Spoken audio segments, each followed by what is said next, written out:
বন্ধুরা, আশা করি তোমরা সবাই ভালো আছো। তোমার চ্যানেলে তোমাদের সবাইকে স্বাগতম। তো ঠিক পরীক্ষার আগ মুহূর্তে তোমাদের জন্য ইতিহাসের 4th সেমিস্টারের আর একটা প্রশ্ন শেয়ার করছি। প্রশ্নটা খুবই ভাইটাল এবং মোস্ট ইম্পর্টেন্ট প্রশ্নগুলো নিয়ে প্রশ্নটা শেয়ার করছি এবং আশা রাখবো যে এই প্রশ্নটা যারা কমপ্লিট করবে এখান থেকে তারা প্রচুর প্রশ্ন কমন পাবে। কারণ যে কটা প্রশ্ন তুলে ধরছি বলা যেতে পারে যে টপ লেভেল সাজেশন বা সাজেস্টিভ কোশ্চেন, টপ লেভেল যাকে বলা যায়, বা কোনো অধ্যায় থেকে সেরা দুটো প্রশ্ন থাকলে সেই দুটো প্রশ্ন এখানে দেওয়া আছে। তো চলো পরপর প্রশ্নগুলো একটু দেখে নেওয়া যাক। প্রথম প্রশ্ন, 1800 সেকশন এতে স্বাভাবিকভাবে আমাদের তোমাদের 4 মার্কের প্রশ্নের উত্তর লিখতে হবে, যেখানে পরপর করে আমাদের 4টে অংশ থেকেই 4টে প্রশ্ন লিখতে হবে।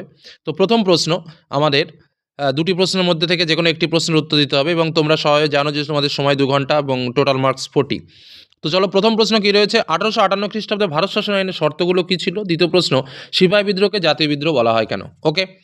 সেকেন্ড কোশ্চেন আমাদের, চৌধুরী রহমত আলী বিখ্যাত কেন? দ্বিতীয় প্রশ্ন আমাদের দ্বিজাতি তত্ত্ব সম্পর্কে আলোচনা করো। 3 নম্বর প্রশ্ন আমাদের, দুটি প্রশ্নের মধ্যে যে কোনো একটি প্রশ্নের উত্তর দাও।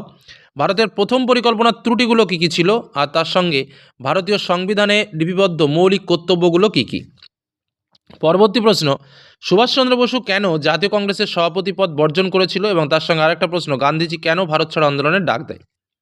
এবার আমরা চলে আসবো 4 মার্ক কোশ্চেনের জন্য। প্রথম প্রশ্ন, সিপাহী বিদ্রোহের সামাজিক কারণগুলি লেখো। দ্বিতীয় প্রশ্ন, সিপাহী বিদ্রোহের সম্পর্কে সমকালীন ভারতীয় বুদ্ধিজীবী সম্প্রদায়ের মনোভাব কেমন ছিল? তারপরে প্রশ্ন আমাদের 4টি প্রশ্নের ভিতরে যে কোনো দুটি প্রশ্নের উত্তর লিখতে হবে এই পাঠের দিয়ে। নেহেরু রিপোর্ট সম্পর্কে কী জানো লেখো। মুসলিম লীগের সামাজিক ভিত্তি কী ছিল? আলিগড় আন্দোলনের সামাজিক ভিত্তি কী ছিল? সাম্প্রদায়িক বাটোয়ারা নীতি সম্পর্কে আলোচনা করো। তার পরবর্তী প্রশ্ন, 7 দাগে দুটো প্রশ্ন। প্রথম, ভারতের চরমপন্থী আন্দোলনের গুরুত্ব কী? দ্বিতীয় প্রশ্ন, প্রথম পঞ্চবার্ষিকী পরিকল্পনার লক্ষ্য কী ছিল?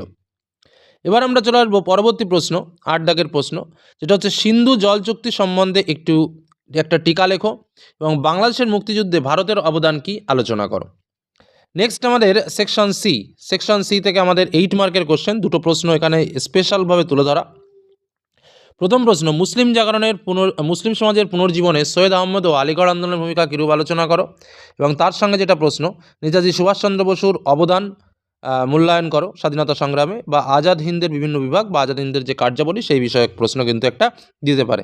তো এখানে যে প্রশ্নগুলো দিয়েছি মোস্ট ইম্পর্টেন্ট প্রশ্ন। আশা করি প্রশ্নগুলো তোমাদের সবার রেডি আছে। যদি কারো প্রশ্নগুলো রেডি না থাকে অবশ্যই রেডি করে কিন্তু পরীক্ষার হলে যাও, এটুকু শুধু বললাম। তো পরীক্ষা সকলে ভালোভাবে দাও। ধন্যবাদ।